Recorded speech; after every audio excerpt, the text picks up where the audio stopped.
Welcome to Arm Wrestling Tonight. This is Hollywood McConnelly with that double biceps that is in the contract, a legal requirement every single time we appear on camera. Oh, there we go. Look out. Shocking people in the background. Thank you for joining us tonight. Let me introduce, we've got a fantastic guest, but we also have the co-host, the co-founder, the co-breather of air in this very room. It is none other than the master of disaster, the king of sting, the count of Monte Cristo. It is Thunderlips, the ultimate male. It is the winner of the Dave Stockbridge of the Year award. It is your friend and mine. It is none other than Dave Stockbridge. Welcome to the show. Thank you very much for that very warm welcome. As always, making me feel very, very much at home on the podcast. So I very much appreciate it. And we are joined by a very special young man who's been making waves on this side of the planet for a very, very long time. And now he's making a splash in the Northern Hemisphere over the last several summers. He's been making his way northward, and he has been creating a reputation for himself, taking out state championships and making a name for himself on the biggest tables in the world. He's heading to Knuckles Up on the 25th of January. Ladies and gentlemen, it's Super Mario Tambakis. Woo! Yeah. Thanks for the intro. I love it. Thanks for having me on. So you're looking tanned. You're looking ready. You're looking to radiate there in the Northern Hemispheric winter. So how are preparations? We've seen recent videos. You've featured in collaborations with other YouTube stars, and you are looking massive at the moment. You're looking like one of the biggest versions of Mario Tambakis I think we've ever seen. Oh, in terms of weight, I am not the biggest. It's an optical illusion. It's all the tan. Yeah, must be. Must be the bronzer. Just getting ready for a fucking bodybuilding show. It adds tension. Nah. It's more the fact that I've cut the fat off my body over the course of 2.5 years now, and I'm just regaining again. So I've gone from I was 99 kilos about 6 weeks ago. Mm-hmm. Now I'm back up to about 105. I wanted to be about 105 lean for Ron, because I know he's floating around that 115, 120 mark. Right. So I wanted to be like a good 105, which I feel like I am, because that's what I'm sitting at now. 120, it's a big old man, isn't it? 120. That's a jacked old man. That's a big jacked old man. And what have you learnt through watching him compete against others? Have you previously gripped up with him? Have you been able to glean any information, any intel that's going to help you coming into this matchup?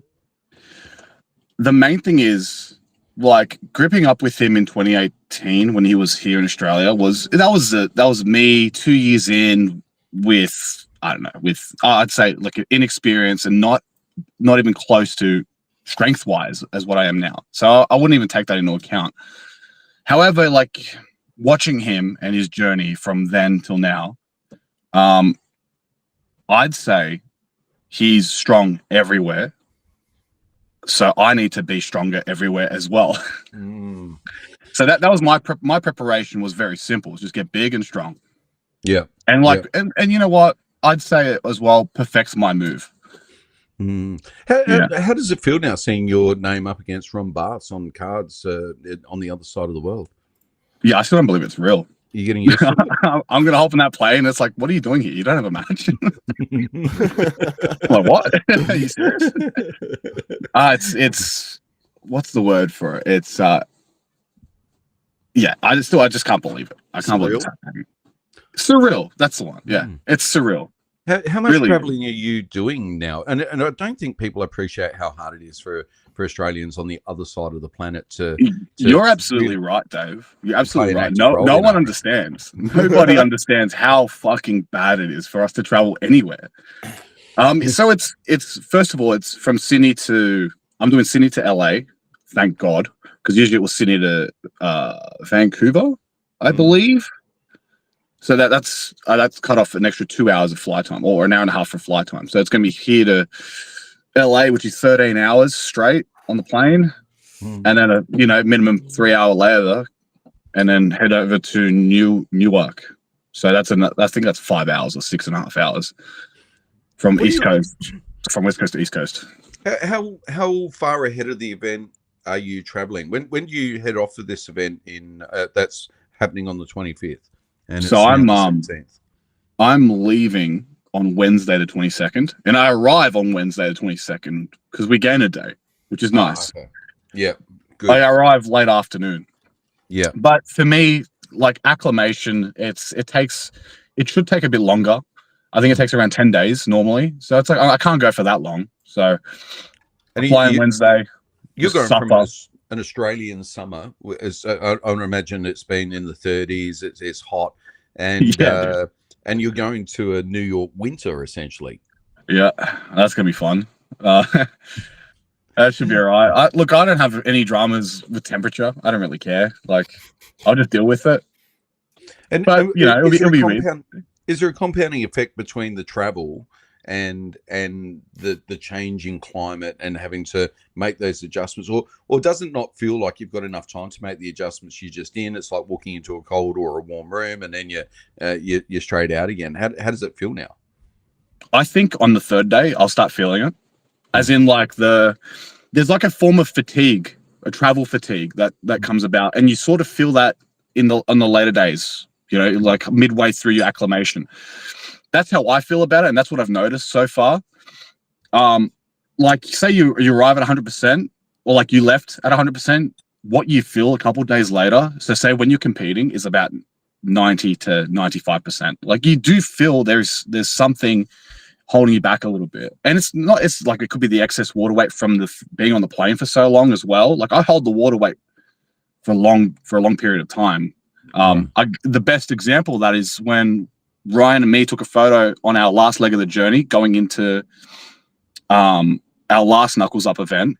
I was just bloated, full of water, but I looked huge. But that was all water, man. Wow, cheating. Yeah.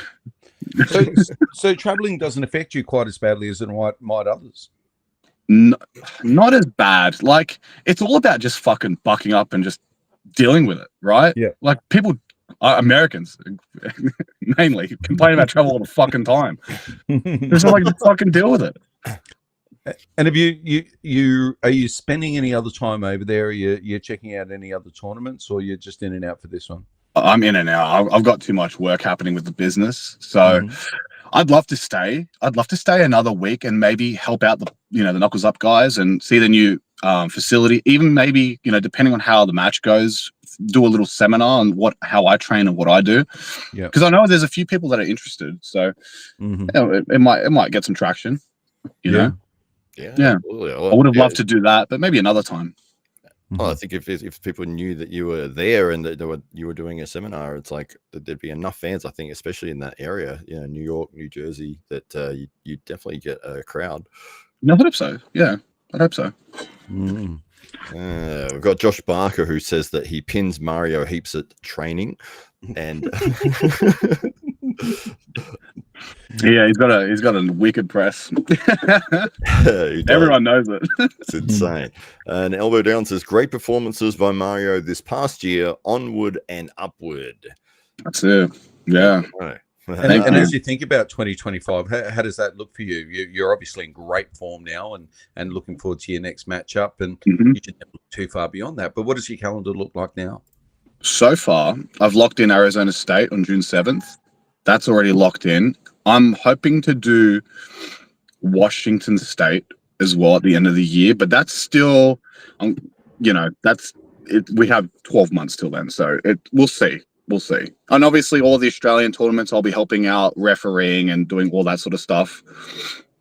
In terms of Knuckles Up, I'm happy. Like, if whatever they offer me, I'll more than likely accept, depending on time.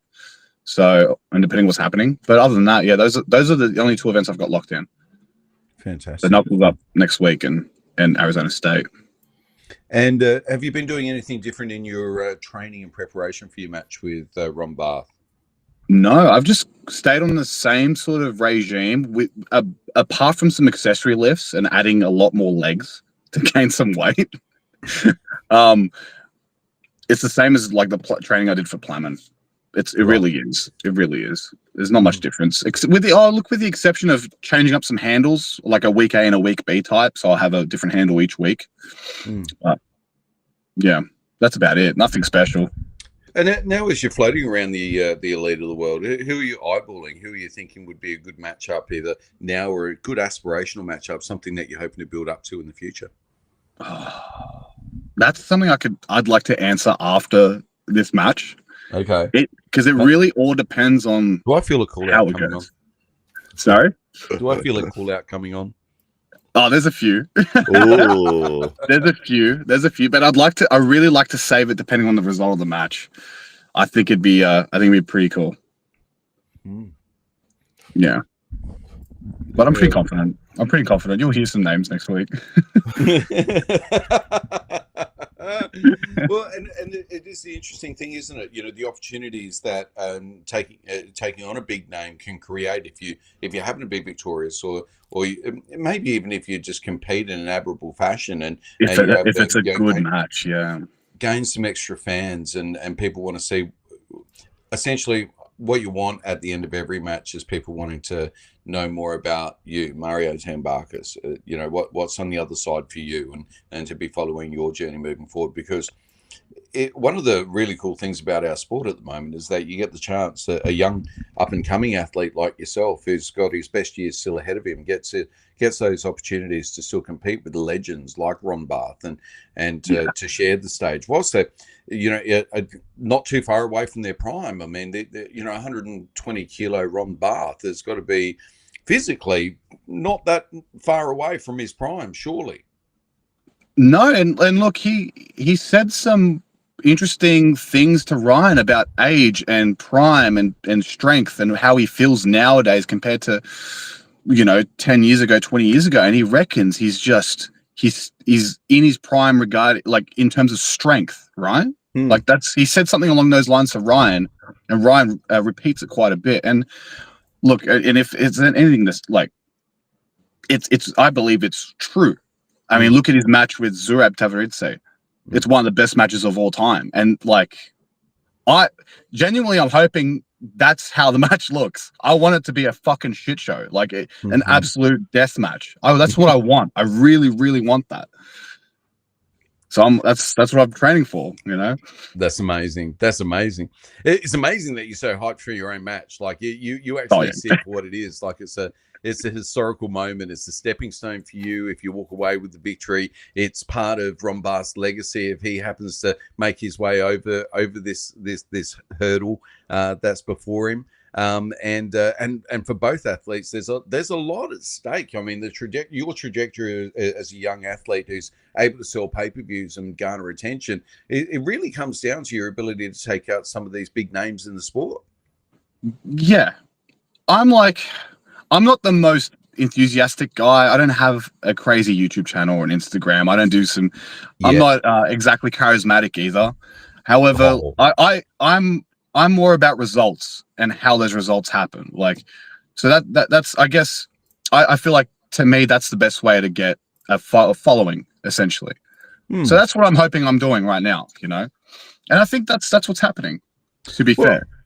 I think without doubt, you're one of the most beloved figures in Australian arm wrestling. You go a long way before you found somebody else who had anything bad to say about Mario Tambakis. And I'm glad. You've been a keen supporter of South Australian arm wrestling. You came over to the Titans events in the midst of COVID, when so many people were just too scared to leave their homes. You packed up the bag and came all the way to South Australia to be a big part of those early events. That's really been the genesis of AWE, and of course, you know, you've competed at AWE, and now you've found yourself on an international stage. It's now this is the interesting thing for you, because you're still relatively young and you're competing against Ron Barth, and you can really see that there's maybe still 30 or 40 years still to run in this arm wrestling game if you choose to. Yeah, and that's exactly what I want, is just to like sort of get better with age, right? And experience, and like all these little lessons that you learn along the journey, you know. If you know, it took me 8. Well, I'm on my 9th year now, right? I think I'm ticking over 9 years in the sport, and like looking at myself on day one, I could never imagine, because I knew about John Brzenk, Ron Barth, Devin Lorat, Todd Hutchings. Like looking at those guys, I'd never thought I'd be fucking versing one of them 9 years down the line, ever. Yeah. Insanity. It's exciting, mate. You are very much part of in that conversation. When people are talking about the best guys around 100 kilos or so, your name is one of those that emerges in those conversations. And not only that, but I think what promoters love is that you're so easy to work with. You're always happy to help out at a community level. You're always the first to pull on the ref's Guernsey.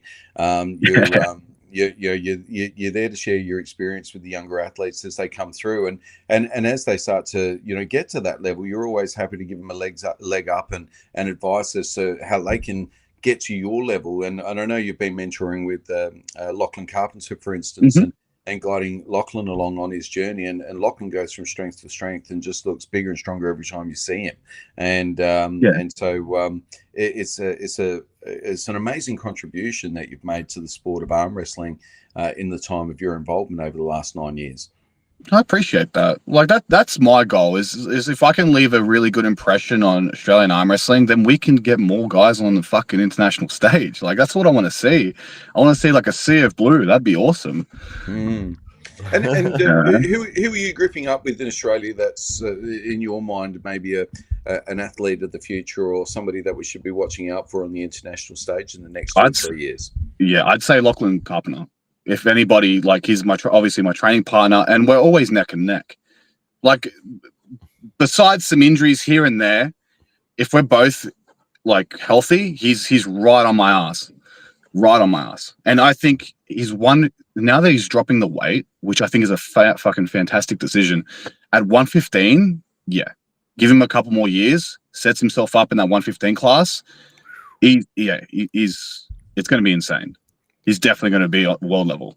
Is Lachlan, is he 6'4", 6'3", 6'4"? I'd say he's like 6'3", 6'4". So he's taller than me. At 115, because he's a wide young man. Yeah, he's a fucking walking fridge, man. Yeah. And bigger every time amazing to think that that athletes of Lachlan Carpenter's natural disposition and talent are now dedicating themselves to arm wrestling, when he could just as easily go and play league or enjoy a career in any other combat sports or anything like that. But a man of his gifts has chosen to throw himself at the sport of arm wrestling is great for us as a sport. It's a real blessing. Yeah, exactly. I think he would, like, just by his size alone would like you said, garner attention. Like he will sell pay-per-views. And like his attitude as well is pretty funny to watch. So yeah. He's not afraid to call out anybody, honestly. But yeah, he's a good guy, Yeah.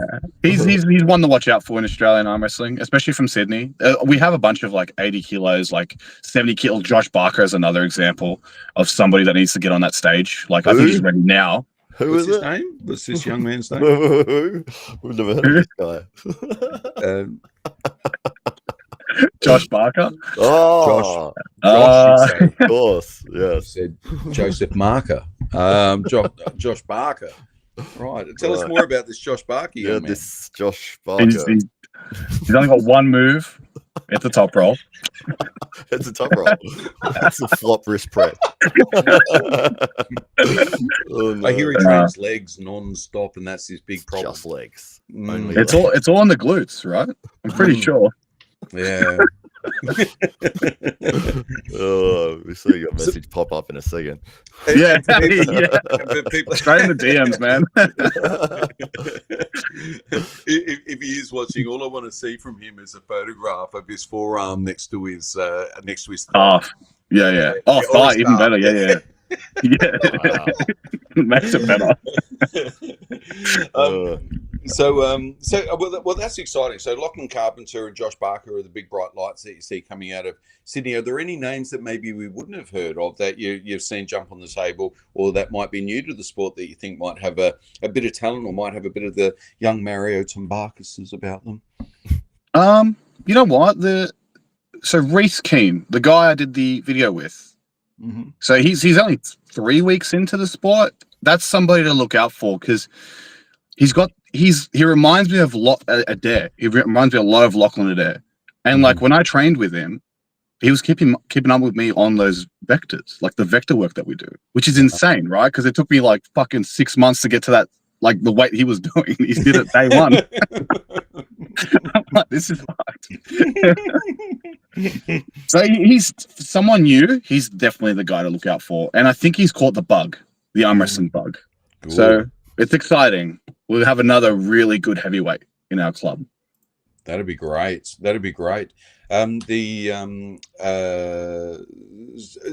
think really it's the crossover athletes and identity influences like that are the people that are kind of bringing new attention to the sport, or are you still a purist and you'd like to just see, you know, some of the arm wrestling specialists involved? Man, I think anybody and everybody should arm wrestle, regardless, you know, if crossover or not. Bringing ice to sport's never harmful either. The gimmicky matches, it depends. Like, my opinion's always gonna be the same. I probably just won't fucking watch them. However, if it's beneficial to the promotion, then do it. Do it. That's gonna benefit all of us as well. And what did you think of Brian versus Eddie? I didn't watch it. Really? Still haven't seen it? No. Really? No. I can imagine how it went anyway. Brian won easily because he's done more of the training. But I think I saw like a reel of Eddie holding him up for a bit. I mean, fair. It happens. Yeah. But then again, I didn't watch anything else. It was weird. I'm just not interested in those matches. So yeah, that was actually the most entertaining match on the card, which was, you know, insane because you know, regardless of their celebrity status, like the back and forth battle, because like Eddie was really holding Brian, and you could see Brian trying to find the adjustment, trying to climb the hand. He just needed to go to the strap, but I think he was thinking that Eddie was going to be better than him in the strap, and he didn't want to let go. Okay, yeah. So, yeah, and it sort of went a lot of back and forth, like, you know, fingers against fingers, but it was entertaining. Like, it was exciting. I mean, Eddie won the first round. I was like, yeah, damn, man, that would have blown a lot of people's bets out of the water that had bet for a shutout. For Brian. True, yes. So I mean, if you think about that, like, any match that has a stop is good. It usually ends up pretty good. Yeah. I get what you mean though, when people do it as not as a mockery, but are like, oh yeah, let's go and do this silly thing. And you know, if they're coming at it from that angle, it's like, screw these guys, I'm not going to promote it, I'm not going to talk about it, I'm going to do everything I can to not draw attention to it. But when people are doing the training, like, you know, with Eddie and Brian, I appreciated that Brian's really sort of jumped into this, and you can see he's, you know, for almost a year now, or maybe it's just over a year, he's been putting the time and effort in to actually learn how to get good at it. And then Eddie had 6 weeks or something but he did go and train with Neil Pickup leading up to it, so he did try to get some idea of what am I supposed to be doing here. I really want to perform well, and it was treated as a proper match, like it was, you know, hey, they both really want to win this and they're going to give it 100% effort. But yeah, if it does come across as a gimmicky, like a stupid, like, oh, we're going to get two celebrities to arm wrestle and they're going to act like, you know, they're going to pretend, and it's like, oh god, yeah. No, I understand. I'm really trying to think of like a gimmicky match now, but I can't really think of one off the top of my head. Well, the only one that popped into my head was that Michael Todd and who was it that they pretended to have a match? Travis. Yes, remember that they did a thumb war instead. Yeah, that was just fucking stupid. But and then they lost so many subscribers. Yeah, and that's their fault. I don't know why they would do that. But, I don't know. And then you've got Jake Paul and Mike Tyson, which is the biggest fight in the world, the biggest grossing gate, the biggest pay-per-view, first one on Netflix, 85 million people watching simultaneously, 80,000 people sell out arena.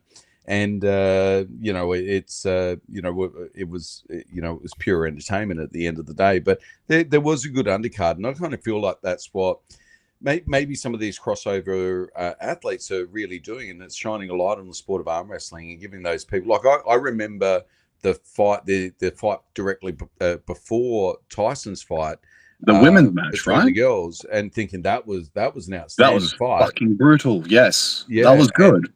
and everybody was like, "That was amazing," and now know about that Irish girl, and that all of a sudden those athletes have got a huge platform, and maybe that's what Eddie and Brian did for, say, Lachlan Adair, who had a standout performance on that card, for instance. He did, yeah.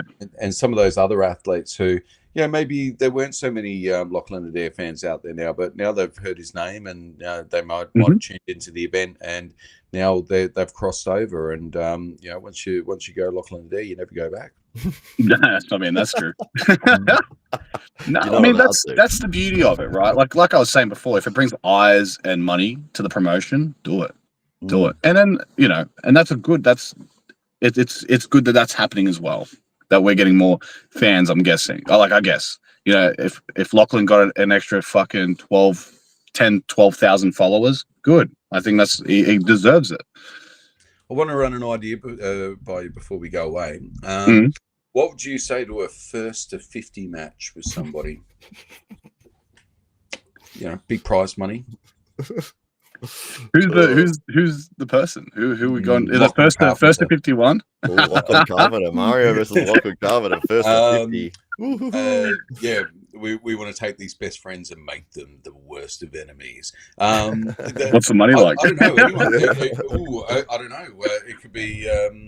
It could be somebody of Hollywood Matt Connolly's choice. I don't know. Whoever. I guess in principle, let's put the opponent aside for now. Let's keep the negotiation simple. In principle, a 1st to 50 match. Is that something? No. I don't think you could pay me enough to do that. It can be done over days, like test match cricket. Oh, no way. It just sounds like torture. Kind of. It's like the ultra marathon of arm wrestling. So that's what we're going for. You'd have to pace yourself. Like you'd have to. The strategy would come into it. Do I go hard at the start, or do I save what I've got for the end? Or like, no. I mean, you guys sort of did that with that 1 hour last man standing. Yeah, fucking last man standing. That's that really. Would you do a last man standing event, for instance? Just get the top 10 in Australia in the same room? Yeah, I'd fucking do it. Yeah, if you can get that, we'll do top 10 last man standing to see who lasts the longest. Wow. The cool thing about that, again, a little bit like some of these tournament structures, it doesn't really impact your super match standings at all. Like if you did something like that and you didn't win, who cares? Like it's not a big deal. Like somebody else was on the table 30 seconds longer than you and over an hour or whatever. It doesn't really matter. Or you just happen to be the guy on the other side of the table when the stopwatch goes. It doesn't really impact things, does it? No, there shouldn't be any sort of like repercussions at all, like regarding your standing. You're right. I don't think so. I don't think there is. But we also we have to be careful now because, like, I'd say Ryan, me, Rika, Adair, I don't know who else is getting international opportunities, but we got to be careful about like versus fighting each other as opposed to fighting the world. Now we got to like not sort of sully our own names against each other. I guess that's the right way of fucking saying it. Yeah, no, I get what you mean. Absolutely. Yeah, it's interesting because there's been a lot of discussion around Lachlan Adair and Rickett Borman maybe, and Lachlan's had that official line of it's down the track, and I think that's kind of good because you don't want kind of the top Australian athletes kind of cancelling each other out when it comes to opportunities, essentially. And not now. I think once, like, because we're sort of getting on a roll here, right?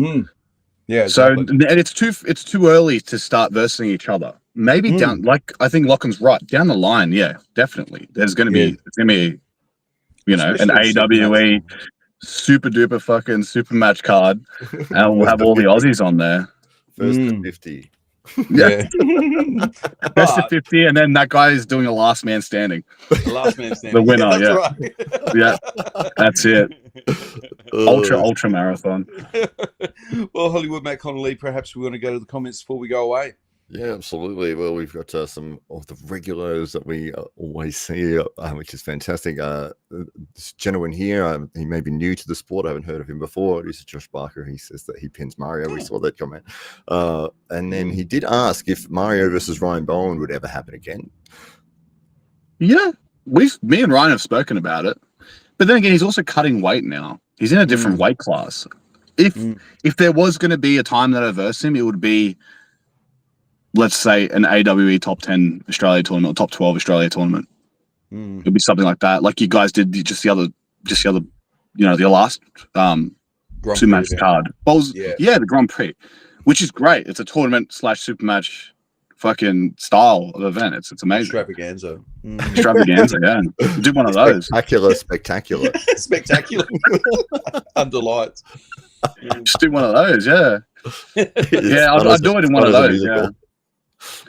There was some talk, I think I might have mentioned SA Titans, and Greg might have interpreted that as South African. No, we were talking South Australian, but it has kicked off a conversation in the comments around who might be the strongest in South Africa. So SA. So who would be the top SA guys against, or we should get the top South Africans against the top 5 Australian guys. That'd be interesting. Yeah, that would be pretty good too. Terence Offerman's on that list, obviously. I'd say Rikard would represent South Africa in this regard. Yeah, you'd have a good top 2 there. I don't know who the rest of them would be. Yeah, I think that was the question that somebody was asking. So Greg Eo was asking who are the top 5 South African guys. Cobus Prince says that obviously Terence Offerman and Rikard. Not sure on the rest. It's pretty much exactly what you said, Mario. Were you posting under the other account?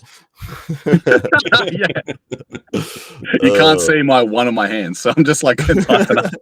Say exactly the comment verbally that you've written. Andrew Wood has jumped in to say that there was a gimmicky match. He thinks it was a Brzenk versus Sasho. I don't think it falls under the same category as what we were sort of suggesting, that celebrities as opposed to proper arm wrestlers. Yeah, no. And Eastside Arm Wrestling, Greg Eo says, don't worry, once Ryan gets his ass whooped in the welterweights, he'll pack on the pounds in no time. Calling him out there. Greg's waiting for him. I think he belongs in that weight category, and he's going to make his mark there. To be fair to Ryan, I think he's going to do very well in 90 kilos. If he can get to 85, like comfortably, without like dying on the water cut, because he's not very good at water cutting from memory. He'll do very well in that class. He'll be at home there, I think. Greg Eo's swimming around in the bottom at the deep end of that pool, just waiting for his opportunity with Ryan Bowen, I suspect. Yeah, should be fun. Absolutely. Any more in the comments there, mate? No, I think we might look at wrapping everything up. But fantastic. So January 25th, Knuckles Up, the High Five Arm Wrestling. Check out the legend Ron Barth. What is he had? 43 years of arm wrestling. Yeah, this year, 43 years. Which is how old I am. So it's easy I should have remembered that a lot faster than I did. I was like, how old am I? Against the up-and-coming rising superstar from Australia, from Sydney, from the Sydney Spartans. It is Super Mario Tambakis. Yeah. Thank you for coming and joining us on the show. Dave, any final thoughts?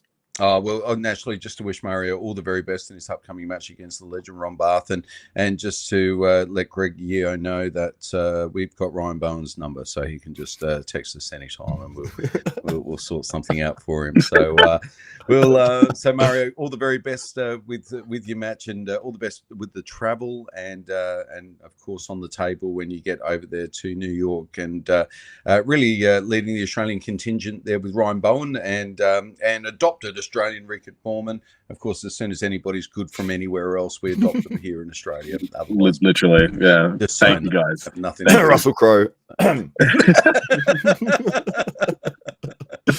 Awesome, guys. Thank you very much for joining us, and we look forward to seeing you all on the Arm Wrestling Tonight podcast.